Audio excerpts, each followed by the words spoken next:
Hello, Country Family Roots here. Today I'm going to take this wooden bunny shelf sitter and some chalk paint by Waverly in the color Truffle. I'm going to give this wood a stain. So I'm just going over it lightly.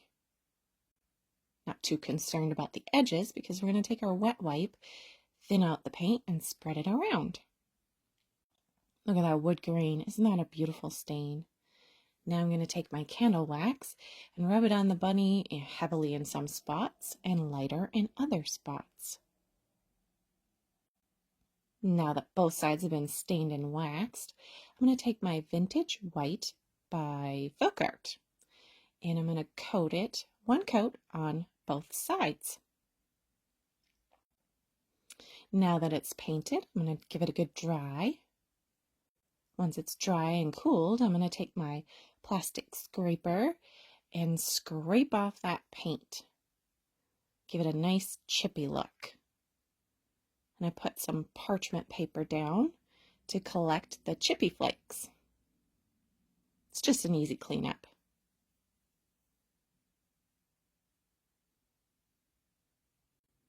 Now that one side, oh, isn't that beautiful?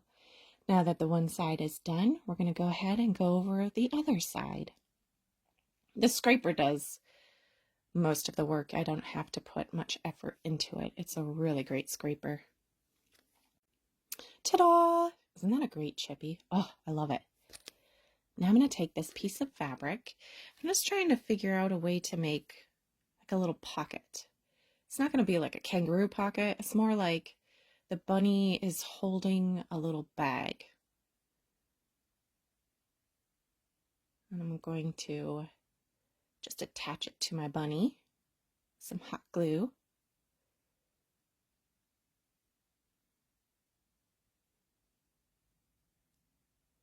And now I made these carrots using air dry clay. And the greenery part is Sweet Annie. I can do a live sometime and show you how I did that. And there's a story behind this craft, as most of my crafts have. And this bunny is going around and he's picking up the carrots and sticking them in the little pouch. So one carrot is upside down because the bunny is just excited. He's not worried about putting them in perfectly. Now I'm going to cover the base with some Excelsior.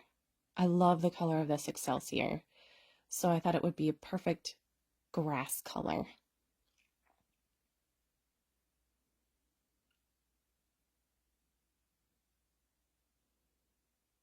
I'm just kind of doing it bit by bit, fully covering that base.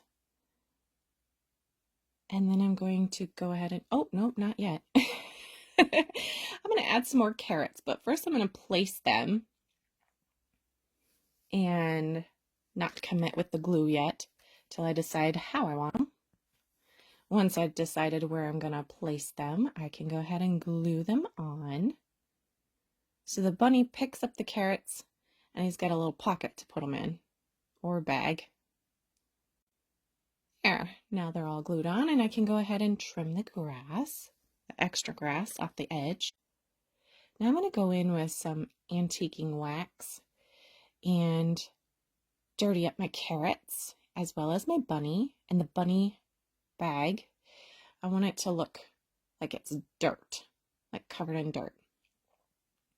I should have done the carrots before I placed them, but I forgot. Now I decided to kind of flip the top of this little pouch over and then wax that. Let's do the back side now. So I'm going to do just like I did on the front and place the Excelsior to look like grass.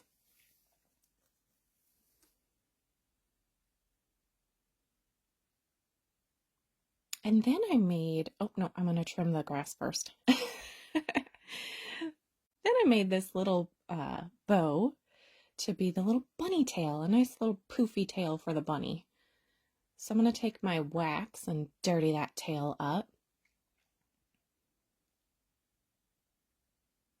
What a dirty bunny has been playing in the dirt. Not terribly dirty, but it's dirty. And like I said, most of my crafts have a story, and this one's story is the bunny is delivering the eggs, and so we have to have some eggs in there. These eggs came from Hobby Lobby, and I love them the color that they are. So I'm just placing them here, and then I'm gonna glue them. So the bunny delivers the eggs, and the family leaves him carrots as a treat. So he picks up a treat and drops off a treat. It's a short story. And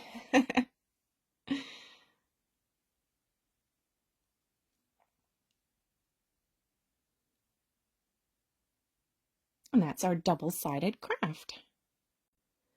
Now I'm going to wax this side as well. Can't forget those eggs either. Now I thought the bunny needed a nose, so I took a piece of cardboard and I hand drew like a shape of a nose, and I peeled the top piece of cardboard off to show the corrugated part, just to have a texture. And then we're painting it Barely Pink by Folk Art. Once I dried the paint, I went over it with my wax. And then I'm going to go ahead and figure out how I want it on there and glue it on. And voila, our bunny has a nose. So cute. It's coming to life, isn't it? Ah, I love it. Then I decided to give him a little bow tie by using some burlap ribbon. So cute. And there's our bunny. It's the front side and the back side. Thank you so much for watching. Please follow Country Family Roots.